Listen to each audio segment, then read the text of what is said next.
Aujourd'hui, je vous ai préparé 10 jeux faciles pour développer des bases clés en mathématiques tout en s'amusant.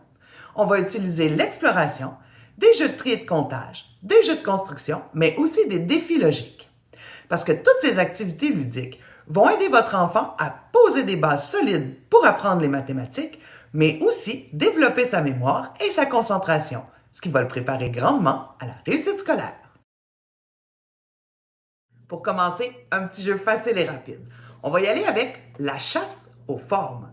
On va demander à notre enfant de partir dans la maison et de nous rapporter des objets qui ont une forme spécifique. Moi, j'ai découpé les formes parce que je trouve ça plus facile et ludique pour les enfants. Mais s'ils les connaissent déjà, vous n'êtes pas obligé de faire ça. Vous pouvez simplement les nommer ou lui montrer dans un livre. Alors, par exemple, aujourd'hui, on va partir à la chasse au rond et l'enfant doit trouver tous les objets qui représentent cette forme.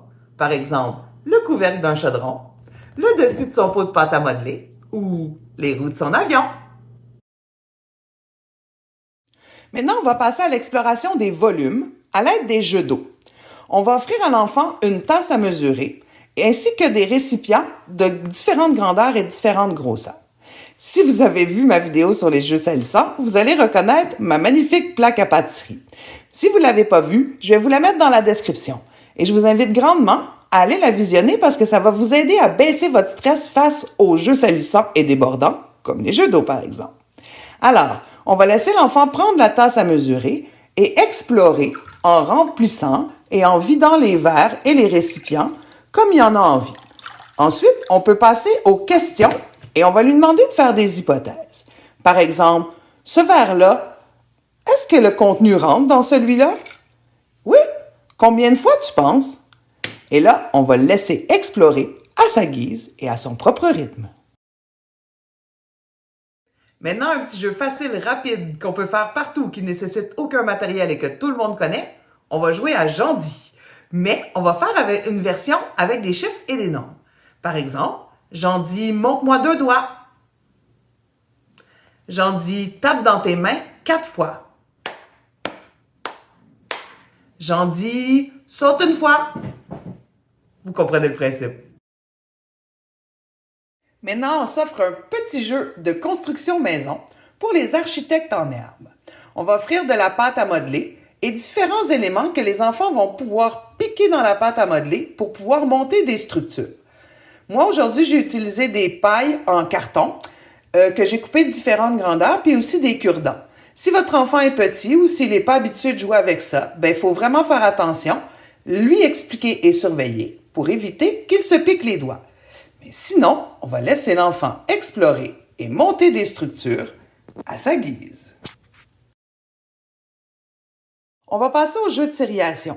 Pour faire ça, j'ai pris un moule à muffin, puis à l'intérieur des cavités, j'ai mis des petits morceaux de papier avec des rondes couleurs dessus. Ensuite, on va demander à l'enfant de venir trier le matériel qu'on lui a offert.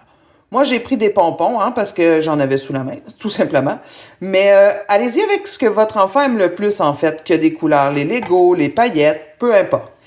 Et aussi, on peut offrir des pinces ou des baguettes. Comme ça rend le jeu un petit peu plus difficile. Un autre jeu que les enfants apprécient vraiment beaucoup et qui, mine de rien, les initie aux unités de mesure, c'est mon jeu de l'arpenteur. J'offre aux enfants plein de choses pour mesurer. Des règles, des grandes, des petites, de la corde et le clou du spectacle, le ruban mesuré. Ça, c'est toujours un hit parce que ça s'étire, ça fait du bruit et ils ont rarement le droit de jouer avec ça, alors ça leur fait toujours plaisir. Ensuite, je leur demande de me donner la distance entre 2 objets, par exemple entre la chaise et la table, ou entre la porte et le comptoir, entre l'assiette et le verre.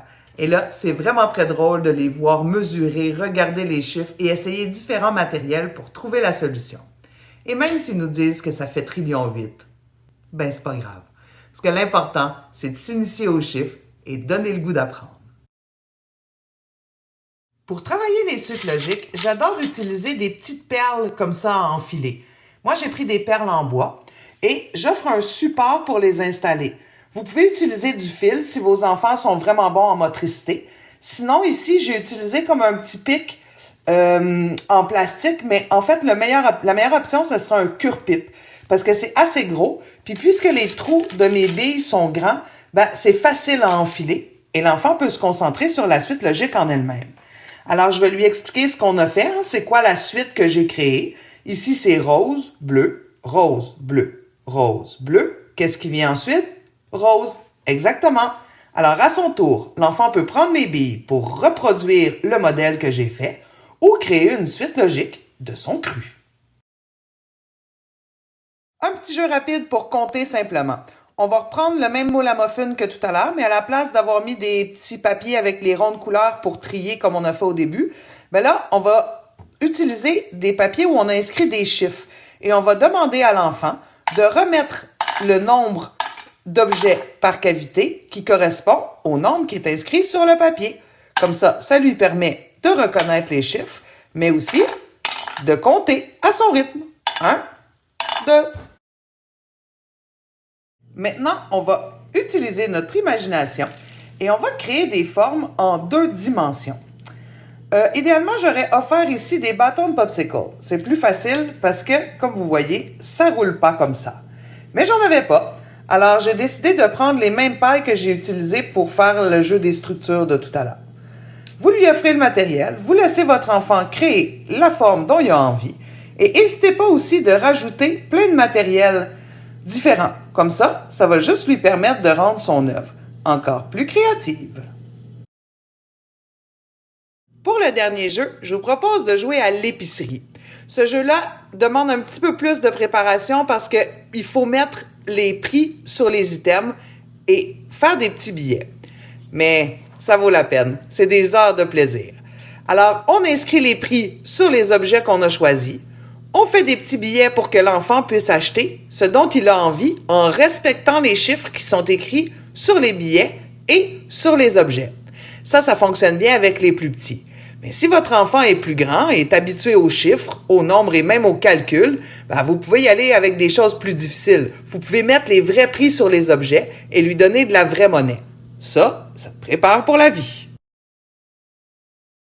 Comme vous avez pu le voir, il y a plein de jeux ludiques qui aident à développer la pensée logique et les bases des mathématiques chez les jeunes enfants. Mais c'est important aussi de s'en servir dans notre vie quotidienne.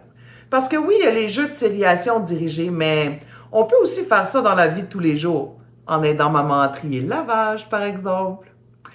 On va aussi adapter notre vocabulaire. Au lieu de dire à nos enfants « Ah, as-tu vu les fleurs? » On peut juste ajuster en disant « Ah, tu vois sur le parterre, il y a 3 belles fleurs blanches et 2 fleurs rouges. Elles sont magnifiques. » C'est juste des petits gestes, mais ça habitue l'oreille, le cerveau et les yeux aux chiffres et aussi aux bases des mathématiques et, plus tard, à la réussite. Si vous avez aimé ce que vous avez vu, je vous encourage à me laisser un petit pouce bleu. Ça m'aide beaucoup. Et aussi à me donner en commentaire celui qui fonctionne le mieux chez vous, le jeu le plus apprécié, et un de votre cru, pourquoi pas. Ça va peut-être aider d'autres familles. On se voit dimanche prochain. Bonne semaine. Bye!